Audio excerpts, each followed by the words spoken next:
ہم اکثر اپنے آس پاس پودوں کو دیکھتے ہیں، لیکن کیا کبھی انہیں صرف سجاوٹ سے بڑھ کر کچھ سمجھا ہے؟ اصل میں ہر پودا ایک خودکار زندہ مشین کی طرح ہے۔ تو آئیے آج اس حیران انگیز مشین کے پرزوں کو سمجھنے کی کوشش کرتے ہیں۔ سب سے پہلا اور بنیادی سوال، ایک ایسا جاندار جو اپنی جگہ سے ہل بھی نہیں سکتا، وہ آخر نہ صرف زندہ کیسے رہتا ہے بلکہ پھلتا پھولتا بھی ہے؟ یہ وہ چیلنج ہے جسے پودوں نے لاکھوں سالوں میں بہترین طریقے سے حل کیا ہے۔ اس کا جواب فطرت کی انجینئرنگ کی ایک شاہکار میں چھپا ہے۔ ہر پودا، چاہے وہ ایک چھوٹا سا پھول ہو یا کوئی بہت بڑا درخت، وہ دراصل بائیولوجیکل انجینئرنگ کا ایک ماسٹر کلاس ہے۔ تو پودے اس چیلنج کا مقابلہ کیسے کرتے ہیں؟ ایک بہت ہی ذہین حکمت عملی سے۔ وہ اپنی دنیا اور اپنے جسم دونوں کو دو الگ الگ حصوں میں تقسیم کر دیتے ہیں۔ اسے ہم کہہ سکتے ہیں دو نظاموں کا حل۔ دیکھیے، پودے کا جسم بنیادی طور پر دو بڑے سسٹمز میں بٹا ہوا ہے۔ ایک وہ حصہ جو زمین کے نیچے چھپا ہے، جسے کہتے ہیں روٹ سسٹم، یعنی جڑوں کا جال، اور دوسرا وہ جو ہمیں زمین کے اوپر نظر آتا ہے، یعنی شوٹ سسٹم، جس میں تنا، پتے اور پھول وغیرہ شامل ہیں۔ اب یہ دونوں نظام ایک ساتھ مل کر کام کرتے ہیں، لیکن ان کے ذمے جو کام ہے وہ بالکل مختلف ہیں۔ روٹ سسٹم کا سارا فوکس پودے کو زمین میں مضبوطی سے جمانے اور مٹی سے پانی اور نمکیات جذب کرنے پر ہوتا ہے، جبکہ شوٹ سسٹم سورج کی روشنی حاصل کرتا ہے، گیسوں کا تبادلہ کرتا ہے اور نسل کو آگے بڑھاتا ہے۔ بالکل کسی عمارت کی طرح پودے کی مضبوطی بھی اس کی بنیاد پر ہوتی ہے، اور پودے کی بنیاد ہے اس کا روٹ سسٹم، وہ حصہ جو نظر تو نہیں آتا لیکن خاموشی سے سب سے اہم کام سرانجام دیتا ہے۔ تو روٹ سسٹم یا جڑوں کا نظام اصل میں ان تمام جڑوں کا مجموعہ ہے، جو نہ صرف پودے کو مٹی میں ایک اینکر کی طرح جمائے رکھتی ہیں بلکہ اس کی زندگی کے لیے ضروری پانی اور نمکیات بھی زمین سے کھینچتی ہیں۔ تو اس طرح جڑوں کے تین بنیادی کام ہوئے۔ پہلا، پودے کو زمین میں جکڑے رکھنا۔ دوسرا، مٹی سے پانی اور معدنیات کو اوپر کھینچنا۔ اور تیسرا، ضرورت کے وقت کے لیے خوراک کو اپنے اندر ذخیرہ کرنا۔ ان کے بغیر تو پودے کا وجود ہی ممکن نہیں۔ اچھا، اب زمین کے نیچے سے اوپر کی طرف آتے ہیں اور شوٹ سسٹم کو سمجھتے ہیں۔ یہ پودے کا وہ متحرک اور نظر آنے والا حصہ ہے جو باہر کی دنیا سے رابطہ رکھتا ہے۔ شوٹ سسٹم کو ماہرین کی ایک ٹیم سمجھ لیں۔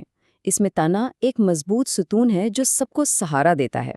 پتے وہ سولر پینلز ہیں جو پودے کے لیے توانائی بناتے ہیں، اور پھول وہ خوبصورت حصہ جو پودے کی نسل کو آگے بڑھانے کا کام کرتا ہے۔ تنے کو پودے کا انٹرنل ہائی وے یا پلمبنگ سسٹم بھی کہہ سکتے ہیں۔ اس کے اندر دو طرح کی پائپ لائنز ہوتی ہیں، ایک زائلم جو پانی اور نمکیات کو جڑوں سے اوپر پتوں تک پہنچاتی ہے، اور دوسری فلوئم جو پتوں میں تیار ہونے والی خوراک کو پورے پودے میں تقسیم کرتی ہے۔ کتنا شاندار ٹرانسپورٹ نیٹ ورک ہے! اب بات کرتے ہیں شوٹ سسٹم کے سب سے اہم حصے یعنی پتے کی۔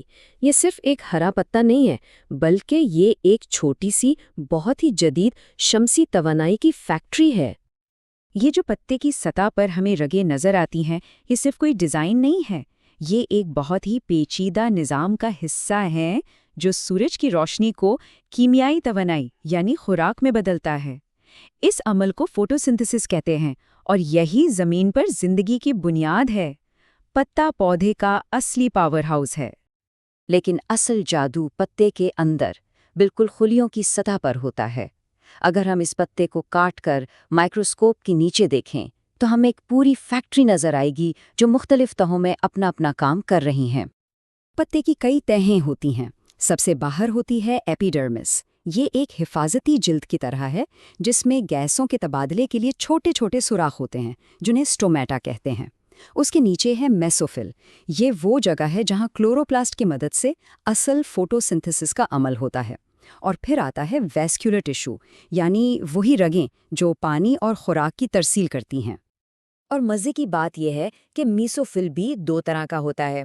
ایک ہے پیلیسیڈ میسوفل جو اوپر کی طرف ہوتا ہے تاکہ زیادہ سے زیادہ روشنی جذب کر سکے، اور دوسرا ہے سپنجی میسوفل جس کے خلیوں کے بیچ میں ہوا کی جگہ ہوتی ہیں تاکہ گیسیں آسانی سے اندر باہر آ جا سکیں۔ واقعی ایک ناقابل یقین حد تک مؤثر ڈیزائن ہے۔ تو ہم نے روٹ اور شوٹ سسٹم کو الگ الگ تو دیکھ لیا، لیکن اصل کمال تو یہ ہے کہ یہ سب مل کر ایک مکمل اور متوازن نظام کیسے بناتے ہیں۔ سچ تو یہ ہے کہ یہ دونوں نظام ایک دوسرے کے بغیر بالکل ادھورے ہیں۔ ان کے درمیان ایک مسلسل لین دین چلتا رہتا ہے۔ جڑیں خام مال یعنی پانی اور نمکیات اوپر فیکٹری یعنی پتوں کو بھیجتی ہیں، اور فیکٹری وہاں سے تیار شدہ توانائی یعنی خوراک نیچے بھیجتی ہے تاکہ جڑیں اپنا کام جاری رکھ سکیں۔ یہ ایک بہترین ٹیم ورک کی مثال ہے۔ حیاتیات کا ایک بنیادی اصول ہے کہ وہ اعضاء جو ایک جیسے کام انجام دیتے ہیں وہ مل کر کام کرتے ہیں اور ایک آرگن سسٹم بناتے ہیں، اور پودے سے بہتر اس اصول کی مثال شاید ہی کوئی اور ہو۔ تو اگلی بار جب کوئی پودا نظر آئے تو اسے صرف ایک بے جان چیز نہیں سمجھنا۔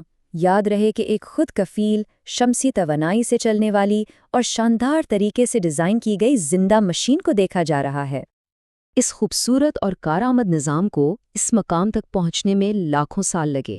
ذرا سوچئے، اس کا ڈیزائن ہمیں انجینئرنگ اور اس دنیا میں زندہ رہنے کی گر کے بارے میں کیا کچھ نہیں سکھا سکتا؟ یہ ایک ایسا سوال ہے جو ہمیں بہت کچھ سوچنے پر مجبور کرتا ہے۔